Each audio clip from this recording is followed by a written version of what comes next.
प्यारे बच्चों, नमस्कार। बच्चों, जैसा कि अपन पूर्व से ही जानते आ रहे हैं कि इस वर्ष लोक शिक्षण संचालनालय और माध्यमिक शिक्षा मंडल मध्य प्रदेश भोपाल ने संयुक्त रूप से एक प्रश्न बैंक निर्मित की है, जिसमें से अधिकतम प्रश्न वार्षिक परीक्षा में आने की संभावनाएं जताई जा रही हैं। तो आज उसी तारतम्य में मैं यूनिट 6 अध्याय 9 और 10 कक्षा 11वीं के लिए फिजिक्स को एक्सप्लेन करने जा रहा हूँ। किस प्रकार से इस प्रश्न की भूमिका रहेगी, कैसे क्या प्रश्न इसमें से पूछे जाएंगे, उसके बारे में मैं आपको बता रहा हूँ। तो ये चैप्टर से आपको 9 मार्क्स के प्रश्न पूछे जाने हैं और जिसमें से 4 ऑब्जेक्टिव रहेंगे। दैट मीन्स आपको उन पर थोड़ी सी मेहनत करना होगी और एक 2 मार्क्स का क्वेश्चन होगा और एक 3 मार्क्स का क्वेश्चन होगा। दोनों ही मीडियम के लिए मैं संयुक्त रूप से प्रयास करूँगा, हिंदी अंग्रेजी वाले दोनों ही इसको समझें। तो सबसे पहले मैं आपके सामने डिस्कशन करने जा रहा हूँ फिल इन द ब्लैंक्स, मतलब रिक्त स्थान दिखाई दे रहे हैं। इन रिक्त स्थानों के बारे में अपने को थोड़ा सा जो है वो पढ़ना है। तो देखते हैं कैसे अपने को इस पर डिस्कशन करना है, उसके बारे में मैं आप लोगों को बताने जा रहा हूँ। तो सबसे पहले देखें आप यहाँ पे हम लोग डिस्कशन कर रहे हैं फिल इन द ब्लैंक्स पर।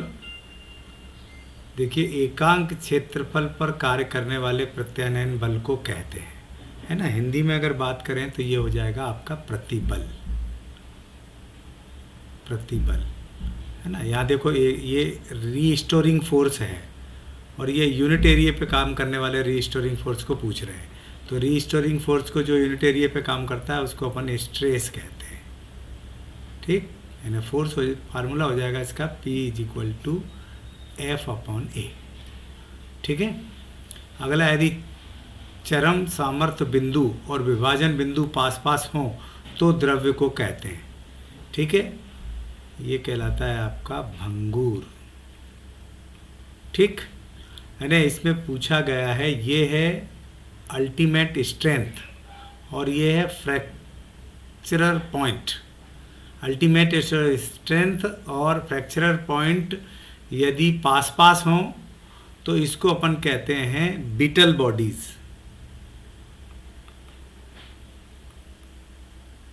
बीटल, ठीक है, बॉडीज। और यही अगर दोनों दूर दूर हैं, ये अल्टीमेट स्ट्रेंथ और फ्रैक्चरर पॉइंट यदि दूर दूर हैं तो इसको अपन हिंदी में तो बोलते हैं तन्य और इंग्लिश में कहते हैं डक्टाइल, डक्टाइल, ठीक है। ध्यान रखें, दूर दूर होते हैं तो। हाइड्रोलिक लिफ्ट, हाइड्रोलिक मशीन किस प्रिंसिपल पर बेस्ड है? तो पास्कल के नियम पर, ठीक है ना। या पास्कल, हिंदी मीडियम वाले भी पास्कल ही पढ़ेंगे, पास्कल लॉ पर बेस्ड है, ठीक।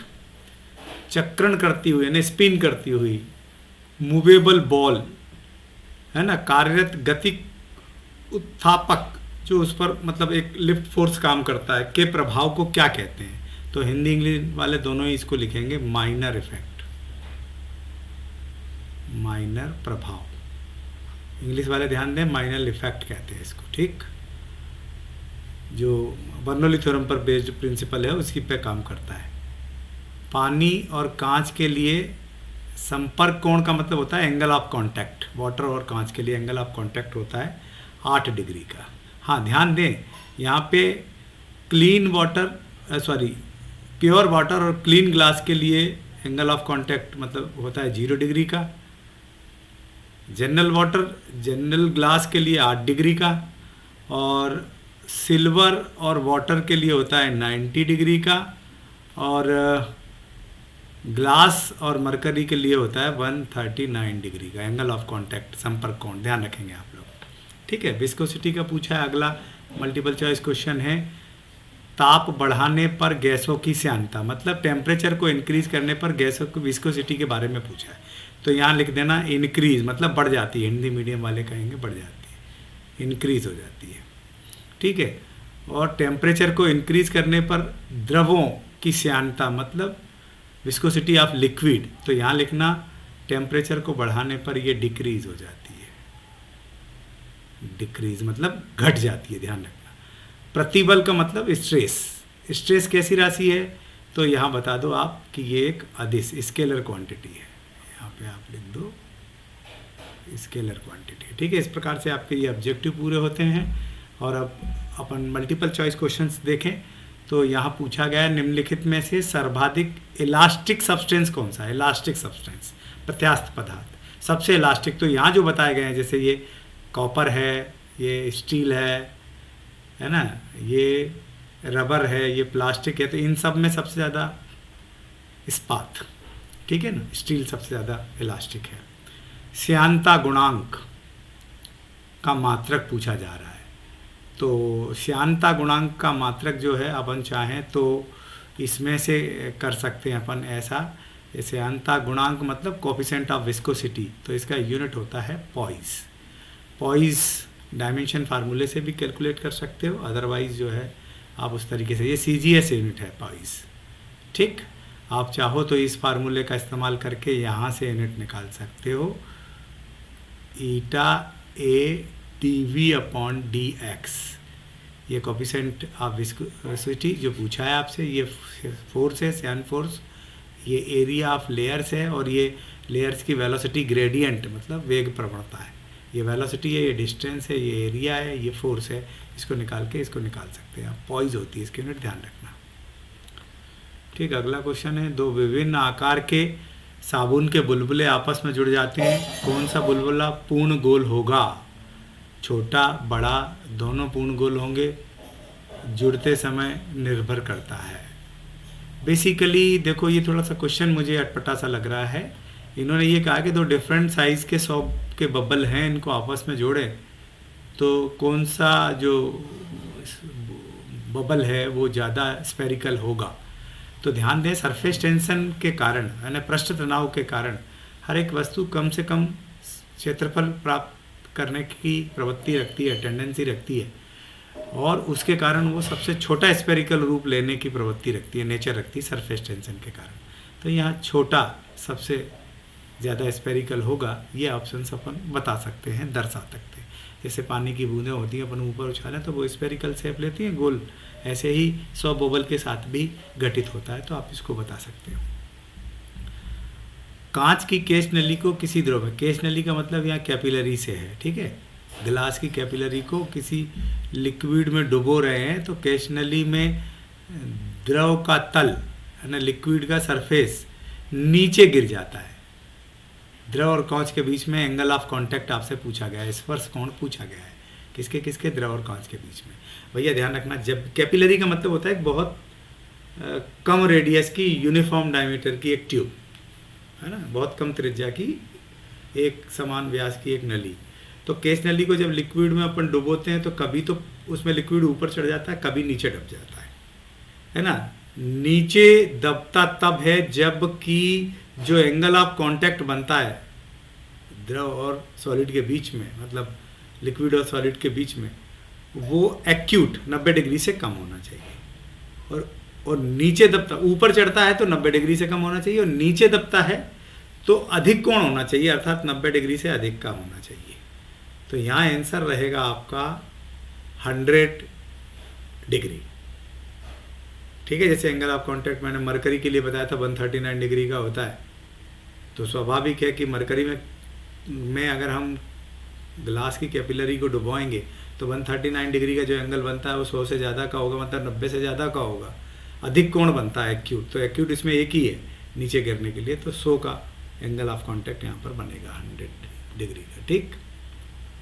अगला एक वाक्य में उत्तर देना है। श्यान बल का सूत्र लिखिए। श्यान बल का मतलब विस्कस फोर्स, तो स्टोक का नियम लिख दो 6 पाई ईटा RV, ठीक है। वे पदार्थ जिन्हें तनित करके अत्यधिक विकृति पैदा की जाती है, ठीक है, वे पदार्थ जिन्हें तनित करके अत्यधिक विकृति पैदा की जाती है वे क्या कहलाते हैं। कहने का मतलब है वे सब्सटेंस जिनको खींचा जाए तो बहुत ज़्यादा स्ट्रेन क्रिएट हो जाती है, वो कहलाते हैं इलास्टोमर।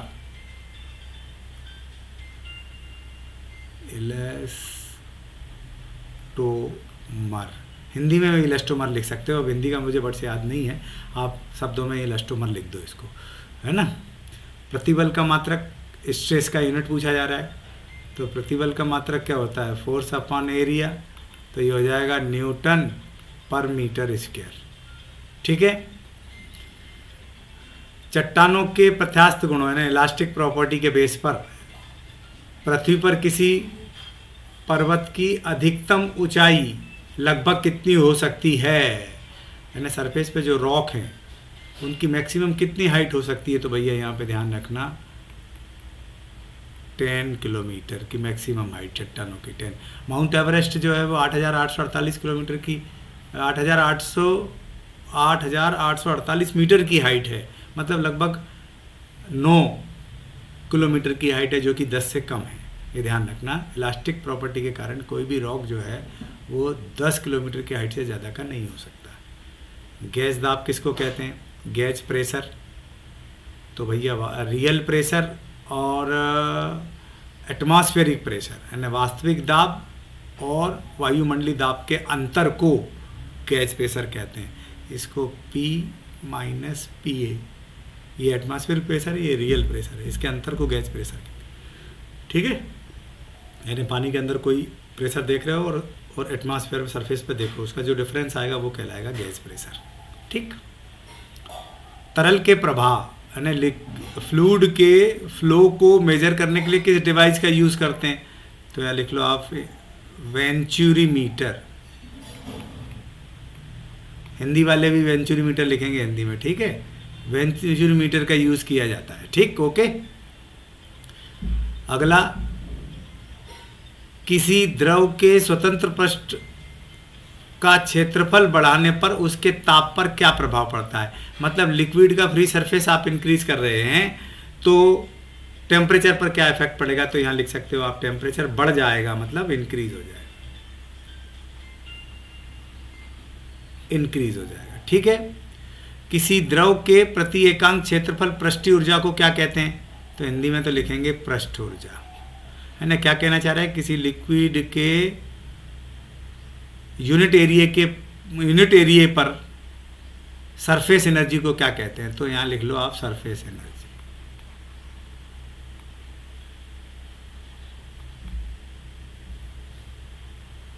ठीक है, सरफेस एनर्जी कहते हैं। अब आपको 2 नंबर के क्वेश्चन हैं जो छोटे छोटे तैयार करना है। हुक्स लॉ, हुक का नियम क्या है, हुक्स लॉ तो आप जानते हो, लिख दो। Within elastic limit stress is directly proportional to strain, ये है। प्रत्यास्थता सीमा के अंतर्गत प्रतिबल विकृति के समानुपाती होता है।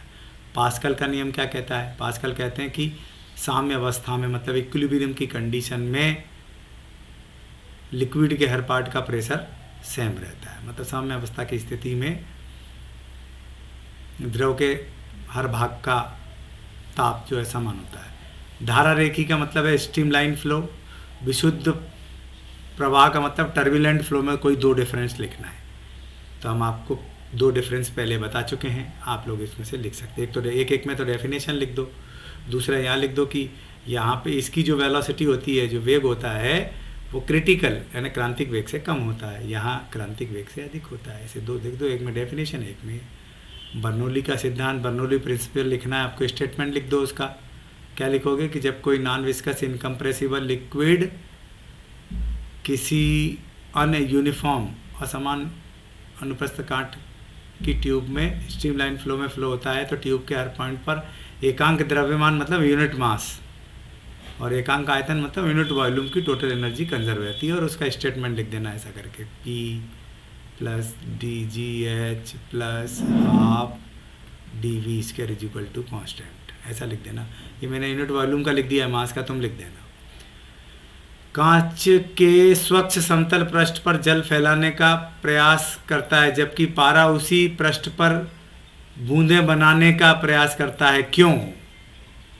बता देना कि भैया यहाँ पे क्या जल फैलने के, यहाँ पे जो पानी की जो बूंदें उनके बीच में जो सरफेस टेंशन फोर्स काम करता है, पृष्ठ तनाव, वो कम होता है, जबकि मरकरी की बूंदों के बीच में जो ससंजक है ना, पृष्ठ तनाव के कारण है ससंजक बल ज़्यादा स्ट्रांग होता है, यहाँ ससंजक बल कम स्ट्रांग होता है। इस कारण मरकरी जो है ससंजक बल के प्रभाव में गोल हो जाती है और पानी जो है ससंजक बल कम होने के कारण जो है वो फैलने का प्रयास करता है, ऐसा बता देना। ठीक। किसी बाह्य बल का प्रभाव ना हो तो द्रव की बूंद आकृति सदैव गोल होती है, इसका हाँ तो पृष्ठ तनाव के कारण। बाह्य बल जैसे ग्रेविटेशनल फोर्स वगैरह अगर कम है और पृष्ठ तनाव मतलब सरफेस टेंशन ज़्यादा है तो किसी भी एक्सटर्नल फोर्स की कमी में जो लिक्विड ड्रॉप होती है उसका शेप स्फेरिकल होता है, ये बता देना। प्रत्यास्थता गुणांक किसको कहते हैं? तो भैया प्रत्यास्थता गुणांक के लिए आप लोग बता देना कि इलास्टिक लिमिट यानी प्रत्यास्थता सीमा के अंतर्गत प्रतिबल यानी स्ट्रेस और विकृति के अनुपात को यानी स्ट्रेन प्रत्यास्थता गुणांक कहते हैं, यानी coefficient of elasticity with in elastic limit the ratio of stress by strain is called elasticity. ठीक है, 3-3 नंबर के क्वेश्चन आप स्वयं तैयार करेंगे। मैं बता देता हूँ इसमें से क्या क्या करना है आपको। वायुयान के सिद्धांत पे कार्य करता है, स्पष्ट कीजिए। तो भैया वायुयान जो है वो बर्नौली थ्योरम के प्रिंसिपल पे काम करता है। बर्नौली आप लोग जानते हैं, है ना, बर्नौली प्रमेय के सिद्धांत पे कि जब उसके पंखे को चलाते हैं तो वहाँ दाब कम, नीचे वायुमंडलीय दाब इस एटमॉस्फेरिक प्रेशर ज़्यादा रहता है, थ्रस्ट के कारण उसको ऊपर उठने में मदद मिलती है। स्टोक का नियम भी आप लोग जानते हैं, स्टोक का नियम मैंने अभी अभी लिख दिया था। ये स्टोक का नियम है 6 पाई ईटा आर वी। ठीक, ईटा कोफिशिएंट ऑफ विस्कोसिटी श्यानता गुणांक है, ये रेडियस है स्फेरिकल बॉडी की त्रिज्या, और ये सीमांत वेग मतलब टर्मिनल। और सीमांत वेग का फार्मूला ये है 2/9 a square D minus rho bye ईटा। ये रेडियस मतलब त्रिज्या स्फेरिकल बॉडी की, ये कोफिशिएंट ऑफ विस्कोसिटी मतलब श्यानता गुणांक, ये डेंसिटी ऑफ स्फेरिकल बॉडी जो गिरा रहे हैं लिक्विड के अंदर या जो भी है, और ये डेंसिटी ऑफ लिक्विड। ठीक, किसी बूंद के अंदर अतिरिक्त दाब के लिए व्यंजक आपको स्टेबलाइज करना, फार्मूला होता है 2s/r। ये रेडियस है ड्रॉप की और ये पृष्ठ तनाव सरफेस टेंशन आप लोग करेंगे। किसी आदर्श वायुयान के परिरक्षण प्रयोग में वायु सुरंग के भीतर पंखों के ऊपर और नीचे वायु प्रवाह की चाल क्रमशः दे रखी है। इसको कह दो V1, इसको कह दो V2, और उसका क्षेत्रफल दे रखा है A 2.5 मीटर स्क्वायर। तो उस पर उत्प्लावक बल है ना, एक प्रकार से विंड्स फोर्स, एक प्रकार से लिफ्ट फोर्स पूछा है आपसे कितना होगा, ये डेंसिटी भी दे रखी है। ठीक, तो दैट्स अ वेरी इजी। क्या करना है आपको, ये प्लेन की विंड टनल में जो उसके फैन पंखा है उसके ऊपर नीचे की वेलोसिटी दे रखी है, ये V1 ये V2। ठीक, तो आपने क्या किया है, मैं इसको सॉल्व करने की कोशिश करता हूँ। आपने बर्नौली थ्योरम में ये प्रिंसिपल पढ़ा, जब हॉरिजॉन्टल ट्यूब होती हैं तो P1 plus half dV1 square is equal, venturimeter में पढ़ा है, इज इक्वल टू होता है P2 plus half dV2 square. यहाँ से हम निकाल लें pressure difference P1 minus P2, मतलब इसको इधर ले जा रहा हूँ तो ये टर्म उठ के इधर आएगी। मैं डायरेक्ट कॉमन लेते हुए कर रहा हूँ हाफ डी। ठीक है, यहाँ आप ब्रैकेट ना लें, ये ब्रैकेट नहीं है, ब्रैकेट यहीं लेना, V2 square minus V1 square, ये प्रेशर डिफरेंस आ गया। अब इसको फोर्स में कन्वर्ट करना है तो एरिया का मल्टीपल कर दो, क्योंकि F इज इक्वल टू होता है PA, तो यहाँ एरिया से मल्टीपल कर दो A, यहाँ एरिया से मल्टीपल कर दो। बस ये सारी चीज़ें आपको गिवन हैं, यहाँ पुटअप कर दो, आपको वैल्यू मिल जाएगी, जो है फोर्स मिल जाएगा। जैसे 1/2 डेंसिटी है 1/3, वेलोसिटी है आपकी, ये V2 है 63 का स्क्वायर कर दो, माइनस 70 का स्क्वायर कर दो, और एरिया कितना है, एरिया है 2.5 में रख दो, 2.5 सॉल्व करो इसको, 0.5 इंटू 1.3 ये हो जाएगा। इसका अगर आप मल्टीपल करोगे तो ये आपको मिलेगा, मैं इसकी वैल्यू रख देता हूँ डायरेक्ट, आपकी 63 का 63 इंटू 63, तो ये हो जाएगा 3969 माइनस 70 का स्क्वायर करो, 70 का स्क्वायर इंटू 2.5। ठीक है, थोड़ा सा इसको अपन देखें तो यहाँ पे इसको सॉल्व करने पर, मैं सब सॉल्व कर रहा हूँ है ना भैया, ये हो जाएगा आपका 0.5 इंटू 1.3 इंटू माइनस भैया 69, इसमें से माइनस करो कितना मिलेगा आपको, 931 माइनस के 931 इंटू 2.5, कर लीजिए भैया, अब ये गुणा आप कर सकते हो, आप करने में सक्षम हो, कोई दिक्कत नहीं है। माइनस का 1.5 इंटू 10 टू द पावर कितना हो जाएगा, 3, 1, 2 और 3, ये लो, ये न्यूटन, ये आपका आंसर हो जाएगा, देख लेना आप इसको। ठीक, मैंने इसके साथ करे, इस वाले को मैं इधर करूँगा, इस वाले को, दैट्स अ वेरी इजी। क्या कहना चाह रहा, देखो ध्यान से। किसी द्रव चालित ऑटोमोबाइल्स है ना, कोई लिक्विड मूवेबल ऑटोमोबाइल है, द्रव्य चालित है ना, कोई पदार्थ ऑटोमोबाइल लिफ्ट है, उसकी संरचना अधिकतम 3000 kg सहती मतलब द्रव्यमान मतलब मास की कारों को उठाने की है, और बोझ उठाने वाले पिस्टन का क्रॉस सेक्शन एरिया भी दे रखा है, अनुप्रस्थ काट का क्षेत्रफल भी दे रहा है। तो पिस्टन पर कितना अधिकतम कितना दाब सहन करना होगा, मतलब प्रेशर पूछा है, पिस्टन पर मैक्सिमम कितना प्रेशर आएगा। तो देखो भैया, दैट्स वेरी इजी। हम लोगों ने प्रेशर का फार्मूला पढ़ा हुआ है, P = F/A, ठीक है, प्रेशर ये पढ़ा हुआ है, और F = होता है mg, ये mg/A। m कितना है, 3000, लो 3000, और g का मल्टीपल कर दो 9.8, और ये जो आपको एरिया दे रखा है सेंटीमीटर में दे रखा है, इसको 425 को मीटर में कन्वर्ट करोगे तो 10⁻⁻⁴, क्योंकि 1 सेंटीमीटर 10⁻⁻² होता है, उसका स्क्वायर करोगे तो 4। बस इसको सॉल्व कर लो, हल कर लो, देखना चाहे तो ये 4 ऊपर जाके प्लस हो जाएगा, इसको भी नियरली इक्वल 10 मान सकते हो। इसको काटो आप, अगर अपन 5 से काटते हैं तो 5 से काटने पे 8 45, ये कटेगा 85 बार, और ये 5 × 30 600 बार। फिर और काट दो, ये कटेगा 17 बार, इसको काटो 5 से तो ये 120 बार। तो that means 120 into 9.8 into 17 into 10⁻⁴। ठीक, इसका 9.8 का 120 में मल्टीपल करो, 9.8 का 120 में अगर अपन मल्टीपल करते हैं तो ये आ जाएगा आपका 117.6, और नीचे ये 17। ठीक, अगर अपन चाहें तो ये 10⁻⁴, 17 है, 15 नहीं बेटा, 17। ठीक, करो भाग दो, तो ये नियरली इक्वल आपका सब कुछ सॉल्व होकर के जाएगा 6.92 इंटू 10⁵ न्यूटन, ये आपका फोर्स हो जाएगा, देख लीजिएगा आप इसको। ठीक है, फिर क्या कह रहे हैं, ये स्वच्छ जल की तुलना में अपमार्जक जल युक्त से कपड़े, हाँ मतलब कहना है कि डिटर्जेंट में अपन कपड़े धोते हैं तो जनरल वाटर की तुलना में जल्दी अच्छे से साफ़ हो जाते हैं, क्यों? तो भैया सरफेस टेंशन डिक्रीज हो जाता है लिक्विड का, वो वाला चैप्टर, वो वाला पॉइंट आप पढ़ लीजिएगा, ये आपका क्लियर हो जाएगा। ठीक, तेज़ हवा चलने पर टीन की छत क्यों उड़ जाती हैं? तो भैया तेज़ हवा चलती है तो यहाँ पर भी बर्नौली प्रिंसिपल काम करेगा कि जब तेज़ हवाएं ऊपर से चलेंगी तो वेलोसिटी अधिक होने के कारण प्रेशर कम हो जाएगा, नीचे प्रेशर मतलब दाब ज़्यादा रहेगा, तो प्रेशर डिफरेंस के कारण टीन के ऊपर एक फोर्स अप्लाइड करेगा ऊपर की तरफ, ठीक है, जिससे वो वैसे वैसे ऊपर की तरफ उड़ जाएगी, वो वाला पढ़ लीजिएगा, आप देख लीजिएगा। तो इस हिसाब से मैंने आपके जो है प्रैक्टिकल के तौर पर ये 6 यूनिट जो है वो तैयार कर दी है, 9-10 चैप्टर समझा दिए हैं। अब आपको अगले 2 वीडियो में मैं पूरे ही बचे हुए शेष चैप्टर को एक्सप्लेन कर दूंगा। आप तब तक के लिए देखते रहिएगा ध्यान से वीडियो को, और जो भी प्रॉब्लम हो मुझसे फ़ोन पर या चैट बॉक्स में डाल कर सॉल्व कर सकते हैं। तब तक के लिए आप सभी लोगों को नमस्कार।